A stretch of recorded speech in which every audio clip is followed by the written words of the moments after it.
हामीसँग पढ्न लायक अर्को चिज भनेको स्ट्याटिक मेथड छ होइन। अब कसरी काम गर्छ भनेर एउटा इक्जाम्पल लिएर हेरौँ, अनि त्यसपछि हामी एक्सप्लेन गर्नेछौँ के भइरहेछ भनेर होइन। एउटा क्लास म्याथ भनेर एउटा इक्जाम्पल लिउँ होइन। डेफ यसको कन्स्ट्रक्टर बनाऊ, इनिट लेख्ने अनि सेल्फ लेख्ने। सेल्फ लेखेको अर्थ चाहिँ के भन्दाखेरि इन्स्ट्यान्स हो क्या। जस्तै एउटा क्लासको लागि हामीले एक्सेस गर्न खोज्दाखेरि एउटा अब्जेक्ट बनाउँछौँ नर्मली होइन। अल्दो पाइथनमा एउटा क्लास डाइरेक्टली पनि एक्सेस हुनसक्छ, किनभने क्लास नै अब्जेक्ट हो पाइथनमा होइन। हामीले एक्सेस गर्नलाई क्लासलाई युजरले एउटा अब्जेक्ट बनाउँछौँ, अनि पाइथनले चाहिँ त्यो अब्जेक्ट कुन हो त भनेर कसरी बुझ्छ भन्दाखेरि every time we try to access that object होइन। जुनै पनि अब्जेक्ट एक्सेस गर्न खोज्दाखेरि एउटा रेफरेन्स दिन्छ क्या, रेफरेन्स दिन्छ इन्स्ट्यान्सको होइन, त्यो इन्स्ट्यान्सको। अनि जुन चाहिँ यता सेल्फमा आएर बस्छ। हरेकचोटि जुनै पनि हामीले यदि लिन खोज्छौँ नि, हामीले जुन चाहिँ अब्जेक्ट बनाएको छौँ हामीले त्यसलाई लिन खोज्छौँ, त्यो चलाउन खोज्छौँ, त्यो रेफरेन्स आएर चाहिँ यता सेल्फमा बस्छ होइन। ओके, त्यो हामीले बुझ्यौँ के रहेछ सेल्फ भन्ने कुरा। अब यसको चाहिँ के होस् भन्दाखेरि सेल्फ डट बी, यो बेसिक चिज भयो होइन। यो कन्स्ट्रक्टले चाहिँ के काम गरोस् भन्दाखेरि every time an object is created print गरोस् ए र बीको सम होइन। अनि अब अर्को हामीले एउटा मेथड बनाऊ एड नै भन्ने, जसले चाहिँ will do the same thing, जसलाई चाहिँ कल गर्नुपर्छ नि होइन। अब यसले यो लिने भइहाल्यो सेल्फ होइन, प्रिन्ट के अरे सेल्फ डट ए प्लस सेल्फ डट बी। अब के हुन्छ त यो भन्दाखेरि यसले एक्सेस गर्दाखेरि हामीले यो कतिखेर एक्सेस गर्न मिल्छ अरे यो यिनीहरू भन्दाखेरि अब जब हामीले एउटा इन्स्ट्यान्स बनाउँछौँ होइन। क्लास डाइरेक्टलीबाट एक्सेस गर्न मिल्दैन, अल्दो मिल्छ, पाइथन त्यस्तो कडा भएर मिल्छ, तर यो मिल्दैन किनभने यहाँ सेल्फ पठाइसक्यो होइन। हामीले अब यही इक्जाम्पलको लागि एउटा इक्जाम्पल के अरे अब्जेक्ट बनाएर हेर्छौँ होइन। m1 इज टु म्याथ हेर बी भन् हो त सेट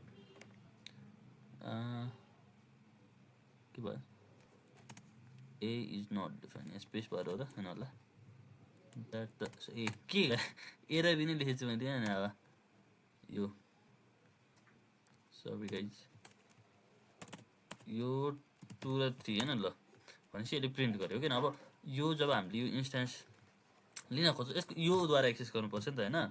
जस्तै एड भनेर मैले यसरी गरेँ भने चाहिँ बल्ल हुन्छ नि त होइन, यसो गरेँ भने मात्रै हुन्छ।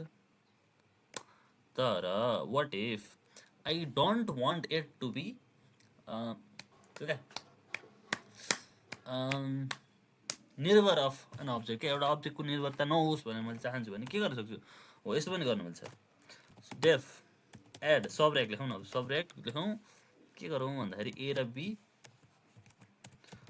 Print A minus B. अब के भयो भन्दाखेरि यो चाहिँ इन्स्ट्यान्ससँग रिलेटेड भएन क्या, इन्स्ट्यान्ससँग भयो। अब मैले डाइरेक्टली म्याथ डट सबरेक्ट होइन 2 ओके माइनस सेकेन्ड लिनु होइन 5,3 भनेपछि 2 आउँछ। यो भयो एउटा के अरे यो एउटा मेथड भन्यो इनसाइड अ क्लास, जसले चाहिँ अब्जेक्टको केही पनि मतलब गर्दैन होइन। एउटा अब्जेक्ट नबनाए पनि युज गर्न मिल्छ। तर what if I want something जुन चाहिँ अब्जेक्ट बनाएर नै युज गर्न मिलोस् होइन, यसै पनि युज गर्न मिलोस् क्या। अब यसलाई मैले यो गरेँ भने त मिल्दैन नि त अब होइन। यो गरेर पास गरेँ, अब मैले सब भनेर लेख्नु पऱ्यो होइन। एकछिन है, m1 डट सब भनेर लेखेर मैले 6 7 गरेँ भने मिल्दैन, किनभने यसले भन्दा चाहिँ के भन्दैछ सेल्फ लिन्छ नि त एउटा। अब यसमा त सेल्फ छैन, यो त यतिकै डिफाइन्ड हो होइन। अब त्यस्तो गर्न चाहन्छौँ हामीले भने चाहिँ हामीले यो छ नि जुन यो किवर्ड, यो यसलाई के भन्छ अरे के भन्छु बिर्सेँ, अब पछि याद आयो भने मलाई याद आइहाल्छ, अहिले चाहिँ मैले बिर्सेँ अनेस्टली। स्ट्याटिक मेथड भन्ने जुन चाहिँ हामीले युज गर्न सक्छौँ। अब यसले के गर्छ त भन्दाखेरि एउटा हेरौँ है। अब मल्ट लिउँ न, एउटा मल्ट होइन, ए कमा बी लेख्दाखेरि प्रिन्ट ए इन्टु बी त्यो भयो होइन। अब मैले एक्सेस गर्न चाहेँ m1 डट मल्ट के दिने 5,6 सरी साथीहरू भने यो स्टिल एक्सेसेबल हुन्छ है। अब यहाँबाट त भयो, अब मैले क्लास डाइरेक्टबाट म्याथ डट मल्ट यस्तो गऱ्यो भने एक्सेस गर्ने मात्रै हुन्छ। ओ सिट 7,8 यसरी पनि एक्सेस गर्न मिल्यो।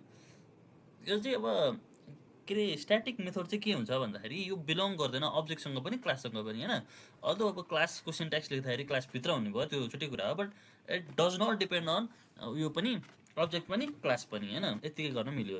यसको इक्जाम्पल पनि हेर्न सक्छौँ होइन। के गरी भइरहेछ त यहाँ कुरा भन्दाखेरि when we create an instance and call the method through the instance Python automatically pass the instance as the first argument self.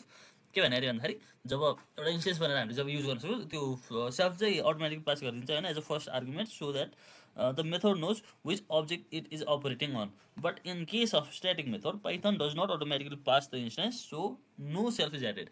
के अरे पाइथनले चाहिँ अब मेथड भए पनि होइन, मेथड सरी इन्स्टेन्स भए पनि इन्स्टेन्सबाट एक्सेस गर्न खोजे भए पनि सेल्फ चाहिँ फर्स्टमा एड गरिदिँदैन एज फर्स्ट आर्गुमेन्ट, अनि त्यसरी चाहिँ स्ट्याटिक वर्क गर्छ। हो स्ट्याटिकको यही थियो कुरा साथीहरू।